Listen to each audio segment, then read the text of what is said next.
Bonjour à tous. Donc, je suis Adrien de la société 2CRSI.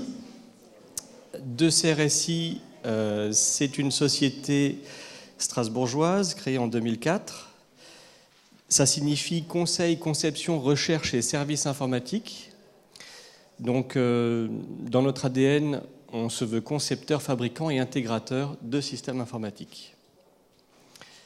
Très vite, la présentation de la société, on est un peu plus de 50 collaborateurs, on a un chiffre d'affaires de 12 millions d'euros, on a plus de 700 clients dans le monde, avec 20% en chiffre d'affaires en export, et on est présent à Strasbourg, à Massy, à côté de Paris, dans la Silicon Valley, à San José et à Dubaï. Notre savoir-faire est transverse, c'est-à-dire que l'on va des solutions de stockage aux solutions de calcul, enfin du moins du matériel de stockage au matériel de calcul, et on propose des solutions qui peuvent être uniquement matériel et on apporte du service, ou matériel et logiciel. Donc comme vous le voyez, on a du stockage, au broadcasting avec de la CCTV, du VDI, des solutions réseau, du big data et toute la partie calcul intensif avec des fermes de rendu, du HPC. On sait traiter des projets pour nos clients de A à Z, c'est-à-dire qu'on passe par différentes phases avec la partie conseil et la définition des besoins. On va designer des maquettes, on fait de la veille technologique, on design les produits, on fait de la veille technologique.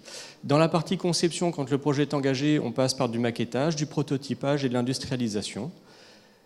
Et au niveau de la production, on va pouvoir masteriser les machines, les assembler, les intégrer, puis toute la chaîne logistique, à savoir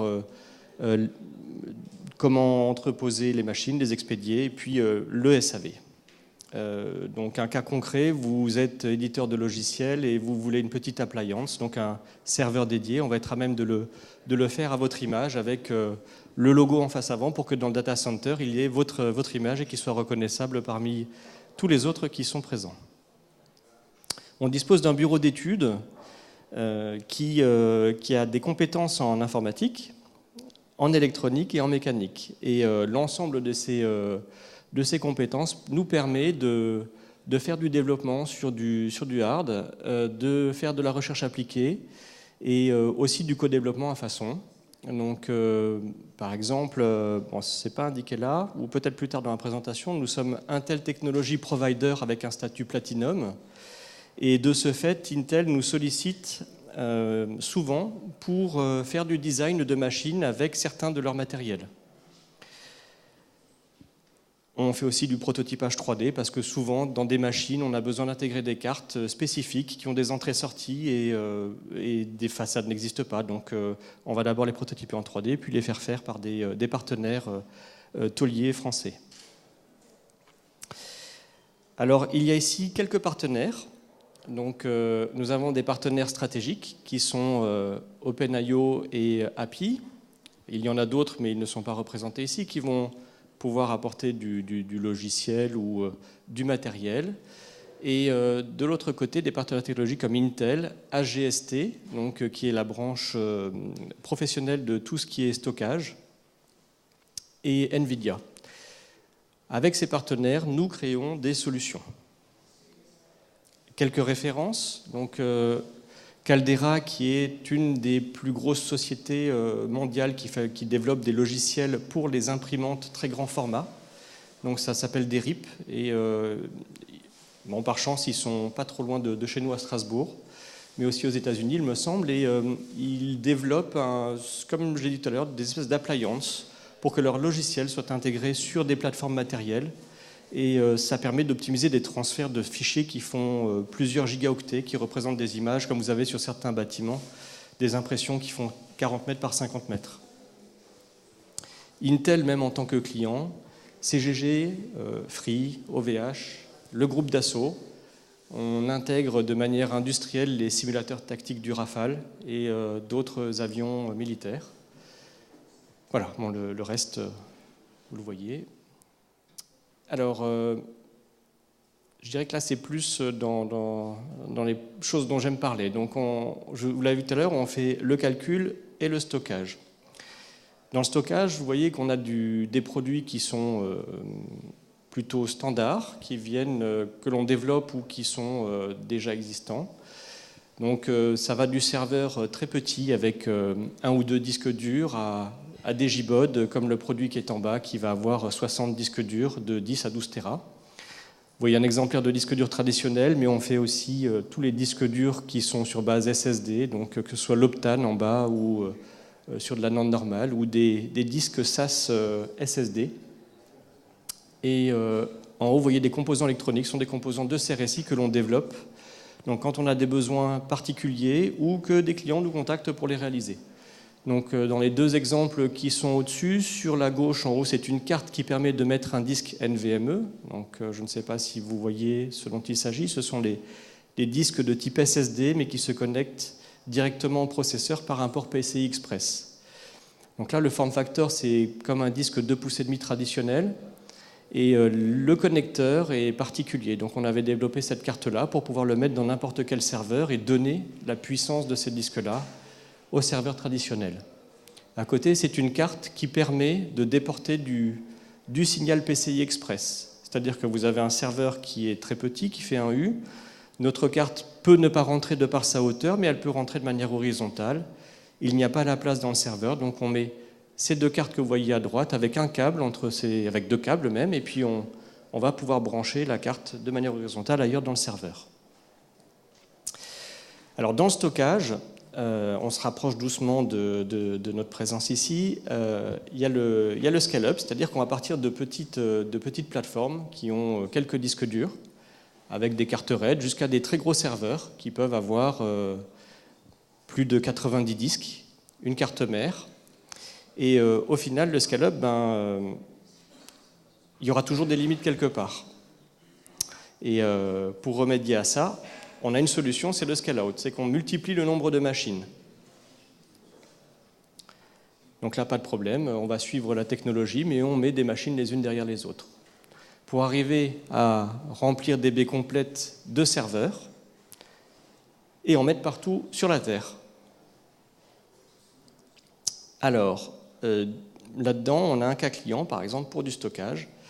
C'est un institut de recherche scientifique qui souhaitait rajouter 3 pétas utiles à leur stockage actuel. Il fallait que ce soit économique, évolutif et fiable.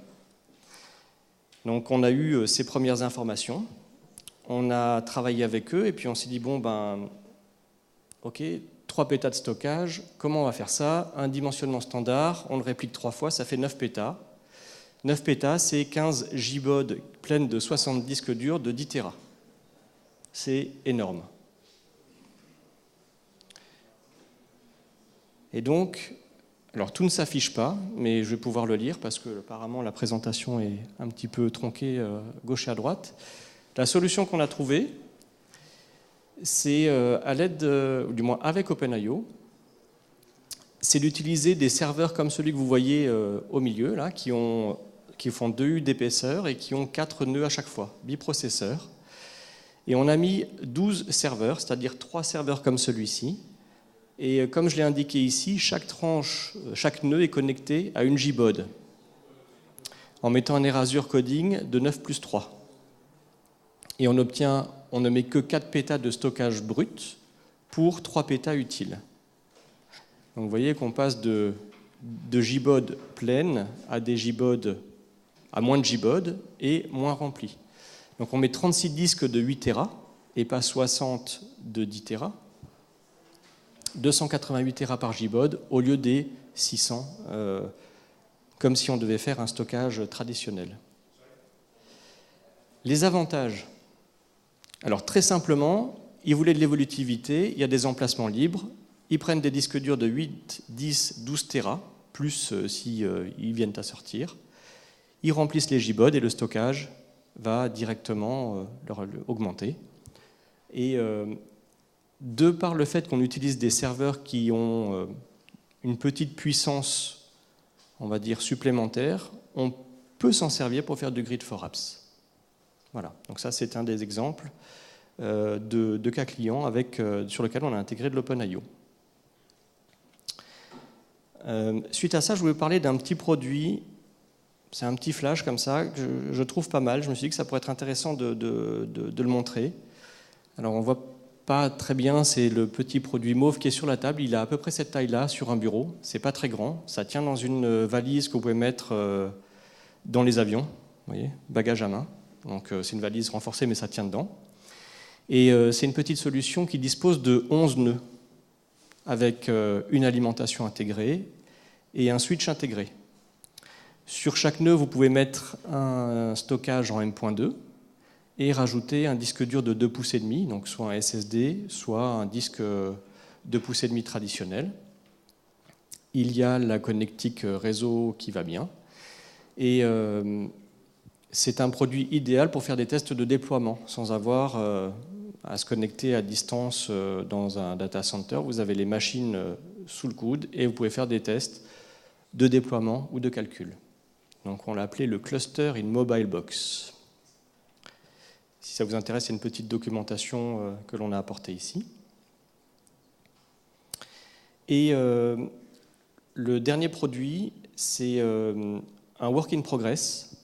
Et c'est une... comment dire ? On connaît OpenIO depuis un peu plus de 2 ans. Et l'idée est d'apporter une solution de déploiement qui fonctionnerait sur une plateforme ARM. Donc on est sur un produit, je ne vais pas en parler, je ne vais pas rentrer trop dans les détails parce qu'on est vraiment en plein dedans. Il y a 2 jours, on était encore en call avec un fabricant de puces réseau avec lequel on travaille. C'est un produit qui a 60 emplacements pour mettre 60 disques durs. Sur chaque disque dur, on va rajouter une carte qui ressemblera un petit peu à celle que vous voyez là, qui aura une puce ARM. Les disques durs communiqueront, ou du moins chaque puce, chaque node que vous aurez là sera comme un serveur. Et sur les boîtiers qui se trouvent en bas de la vue éclatée, il y aura en tout cas des switches qui communiqueront à 2,5 gigabits par nœud. Donc il y aura une redondance. Chaque nœud sera connecté sur chacun des 2 switches à droite et à gauche pour qu'il y ait une parfaite redondance au niveau des serveurs, on va dire. Voilà, avec une évolutivité peut-être sur plus de débit pour pouvoir rajouter des disques plus rapides ou mettre d'autres options, utiliser du grid for apps si on peut monter des cartes avec plus de puissance que les petits ARM qui sont présents ici. Voilà, donc je vous remercie. C'était peut-être rapide, je n'ai pas du tout mesuré le temps. Donc j'espère que ça vous apporte quelques éclaircissements sur ce que l'on sait faire. Et si vous avez des questions, je suis là. Et si ça devient trop complexe, il y a Frédéric qui est présent ici qui m'épaulera. Voilà. Merci.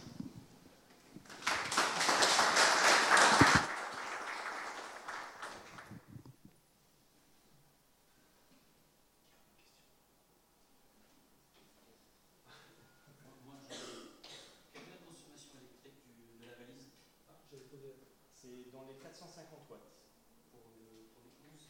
Oui, 450 watts pour... C'est une alimentation de 450 watts. Ça se pose sur un bureau et on peut vraiment travailler avec cette machine-là sans être perturbé par des nuisances sonores. Alors, elle n'est pas bruyante. J'avais mis une petite vue arrière. On m'a dit « Ouh, ça fait trop d'images, enlève-la ». Mais voilà. Donc, non, c'est pas bruyant. Et c'est vraiment... voilà, elle est bien designée pour être utile, placée n'importe où. On peut la transporter, faire un POC chez un client, dire voilà comment ça fonctionne. On peut débrancher un nœud pour le cas d'OpenIO, le remettre, voir comment il se connecte, etc. Et pour d'autres usages, si ça devait être une machine que vous voulez proposer sous votre propre nom, la face avant, alors je vais revenir dessus, voilà, la face avant, le châssis est complètement noir, et la face avant qui a une petite découpe, donc le logo peut s'écrire en bas sur le petit décroché, et la face avant peut avoir la couleur de votre société. Voilà. C'est déjà disponible ? Oui, c'est disponible. Et ça coûte combien ? Alors la question est intéressante.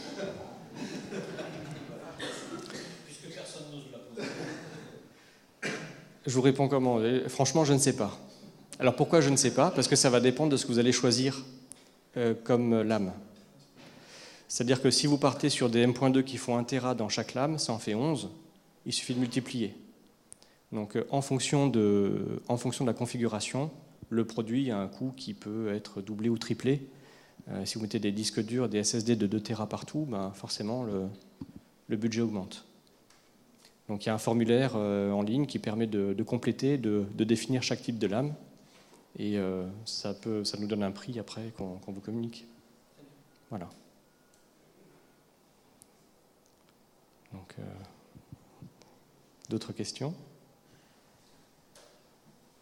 La connectique externe de cette machine-là, c'est quoi? Alors, je ne la connais pas par cœur, mais c'est indiqué sur le petit papier qui est juste là derrière. Il me semble qu'il y a plusieurs ports gigabits qui vont sortir, sachant que c'est un switch de 22 ports à l'intérieur. Alors là, c'est marqué interne de 25 ports. Il me semblait que c'était 22. Alors, je crois que c'est... Frédéric va nous donner la réponse. Attention. Moi, je crois qu'en sortie, c'est 1 gigabit, sachant que c'est pour faire très intéressant pour faire du training ou voilà, vous faites un cours, vous venez avec vos 11 nodes, vous allez venir avec des VM qui ne sont pas forcément efficaces, parce que quand les 11 VM tournent sur la même machine, en général, le système tient bien la charge. Là, vous venez, vous n'avez pas besoin de connectique réseau, vous avez directement vos 11 nodes qui fonctionnent comme des serveurs, c'est des serveurs normes, donc évidemment, ils sont moins puissants que les courses, mais ça fait pour les formations, c'est vraiment super pratique. Alors, un peu plus sérieux que les VM à distance. Voilà, alors on a, pour tous ceux qui pourraient être intéressés par ce genre de produit, on a le Papa au-dessus, qui intègre 48 nœuds sur 5 U de haut. Donc là, c'est un serveur rackable dans lequel on a les switches intégrés aussi. Donc on a 3 switches pour un total de 48 connexions internes. Et on peut intégrer ce genre de produit aussi. Donc ça fait 48 serveurs sur 5 U. 48 nœuds. Et là, on sort 120 gigabits. Voilà. Et 48 disques, c'est le même modèle. C'est En- un disque. Alors c'est un M.2 plus un disque additionnel.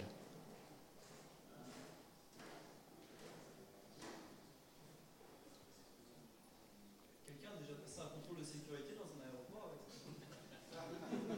Il n'y a pas de batterie? Il y en a peut-être 11 petites batteries, je ne sais pas, mais enfin petites piles. Non, mais en tout cas, ça passe en flycase, au cas où. C'est testé, ça? Ah, le flycase existe et on l'a reçu comme ça. Hein. Livré comme ça, intégré, on l'a mis dedans, ça marche nickel. Mais le flycase, le côté, ça peut être un vol intérieur, mais ça peut être dans le train quand il y a besoin de se déplacer, d'aller voir un client dans la voiture. Ça évite que le produit, et c'est pour dire qu'il est transportable, il n'y a pas la poignée dessus, mais c'est tout comme.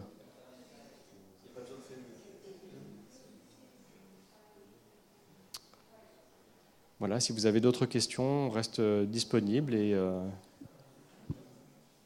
je cède ma place à celui ou celle. Merci.